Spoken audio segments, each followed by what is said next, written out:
Hello everyone, welcome to CPK Social Science classes. So dear students, in this lecture we'll discuss our third topic, that is about intensive subsistence farming. इससे previous वाले lecture में हमने discuss किया था primitive subsistence farming, और इस lecture में हम डिस्कस करेंगे सब्सिस्टेंस फार्मिंग का ही दूसरा पार्ट जो होता है इंटेंसिव सब्सिस्टेंस फार्मिंग। ये हमारा सेकेंड पार्ट हो गया। तो स्टूडेंट्स, इस वाली वीडियो में हमने देखना है कि प्रिमिटिव सब्सिस्टेंस फार्मिंग और इंटेंसिव सब्सिस्टेंस फार्मिंग में क्या डिफरेंस है। प्रिमिटिव मीन्स होता था पुराने तरीक़ों का यूज़ करके जो हम फार्मिंग करते थे, जिसको हम स्लैश और बर्न फार्मिंग भी बोलते थे, कि एक पैच ऑफ लैंड को क्लियर किया, वहाँ पर खेती की और फैमिली नीड्स की रिक्वायरमेंट के अकॉर्डिंग ही खेती की जाती थी। इंटेंसिव का मतलब होता है किसी चीज़ की, इंटेंस मीन्स हम बोलते हैं प्रेशराइज करना, मतलब सब्सिस्टेंस फार्मिंग तो है तो उसकी नीड है, इंटेंसिव हो गई है वो, मतलब उसके ऊपर प्रेशर है एक तरह से, तो इसलिए हम इसको बोलते हैं intensive subsistence farming. Intensive subsistence farming क्या होती है? This type of farming is practise in areas of high density of population where pressure of population is very high.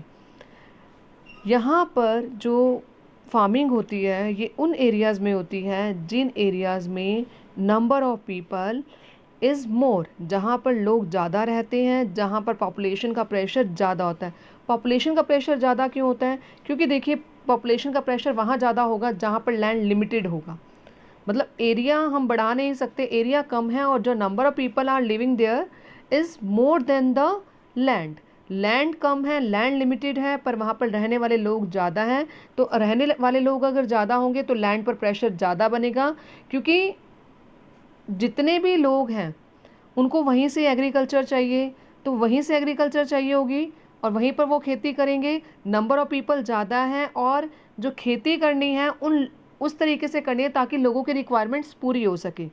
तो it is a labour intensive farming. Labour intensive मतलब यहाँ पर जो farming की जाती है वो लेबर के थ्रू की जाती है, बहुत सारे लोग इसमें इन्वॉल्व होते हैं, एज अ लेबर काम करते हैं, लेबर के थ्रू ही यहाँ पर फार्मिंग की जाती है। अब कहीं ना कहीं प्रिमिटिव से ये बेटर है, इंटेंसिव जो लगा दिया हमने इसके साथ, तो प्रिमिटिव से बेटर होने के क्या कारण है? यहाँ पर high doses of biochemical inputs use किए जाते हैं। इरिगेशन फैसिलिटीज़ जो हैं वो प्रिमिटिव फार्मिंग से कहीं ना कहीं, प्रिमिटिव सब्सिस्टेंस फार्मिंग से कहीं ना कहीं बेटर है, तो इसलिए यहाँ पर प्रोडक्शन जो होता है प्रिमिटिव सब्सिस्टेंस फार्मिंग से थोड़ा ज़्यादा होता है। पर फार्म जो साइज़ होता है वो स्मॉल है, जैसे मैंने अभी आपको बताया कि जो एरिया है वो लिमिटेड है, तो फार्म का जो साइज़ है वो स्मॉल होगा, पर इसका एक पर्टिकुलर रीज़न है, मैंने इसलिए यहाँ पर मेंशन किया why the farm area is small. Why? Due to right of the inheritance. Inheritance means होता है जैसे बाप दादाओं की जो ज़मीन होती है, हमारे जो पूर्वज हैं वो अपनी ज़मीन आगे अपने बेटों को देके जाते हैं, उसके बाद उनके बेटे होते हैं तो उनको ज़मीन मिलती है। सपोजिंगली कि 20 एकड़ ज़मीन है किसी के दादा के पास, आगे उन्होंने अपने जनरेशन को दिए, उनके 4 बच्चे थे तो बट गई, डिवाइड हो गई। 20 एकड़ ज़मीन अगर 4 चिल्ड्रन में डिवाइड हुई है तो 5 एकड़ आया, तो आप देखो लैंड का जो साइज़ है वो कम हो गया। उसके बाद उनके आगे 2 बेटे हुए हैं, तो वो जो ज़मीन 20 एकड़ थी पहले 5 एकड़ में डिवाइड हो गई, उसके बाद 2.5 में डिवाइड। तो लैंड होल्डिंग्स कहीं ना कहीं इस इनहेरिटेंस रूल के कारण लैंड होल्डिंग्स जो है वो क्या होती जा रही थी?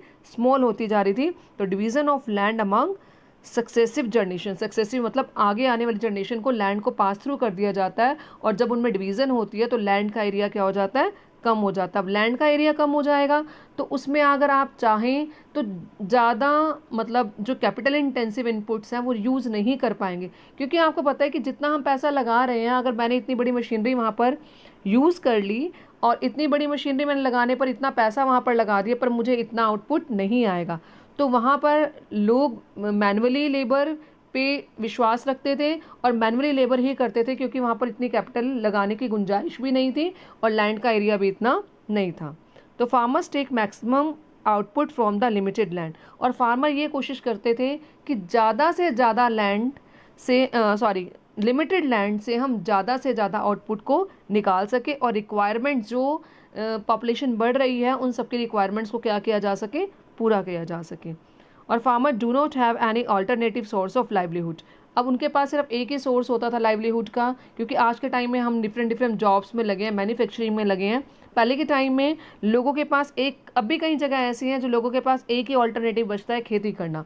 और अपने खेती करके ही वो अपने जीवन का मतलब अपनी लाइफ का गुजारा चलाते थे। अपना उनको लाइफ कैसे स्पेंड करनी है, वो सारी डिपेंडेंस किसके ऊपर होती थी? एग्रीकल्चर के ऊपर। तो farmers don't have any alternative source of livelihood except agriculture.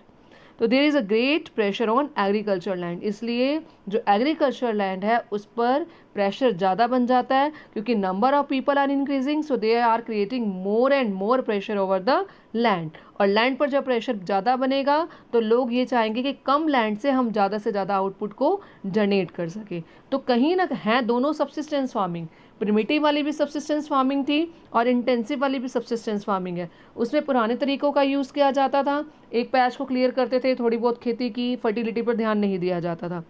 अब इंटेंसिव सब्सिस्टेंस फार्मिंग है, यहाँ पर पॉपुलेशन जो है वो इंक्रीज़ हो रही है और लोगों के पास और कोई ऑल्टरनेट नहीं है अपनी लाइफ को चलाने के लिए, तो उनका सारा की सारी डिपेंडेंसी किसके ऊपर हो जाती है?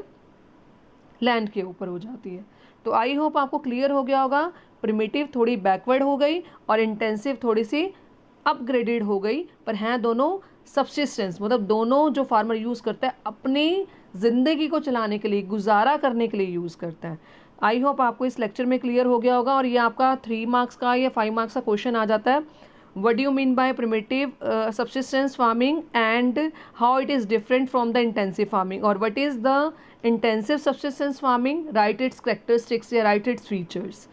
तो स्टूडेंट्स अब हम नेक्स्ट वाली वीडियो में लास्ट पार्ट पढ़ेंगे इस फार्मिंग का, that will be are commercial farming. Okay, thank you.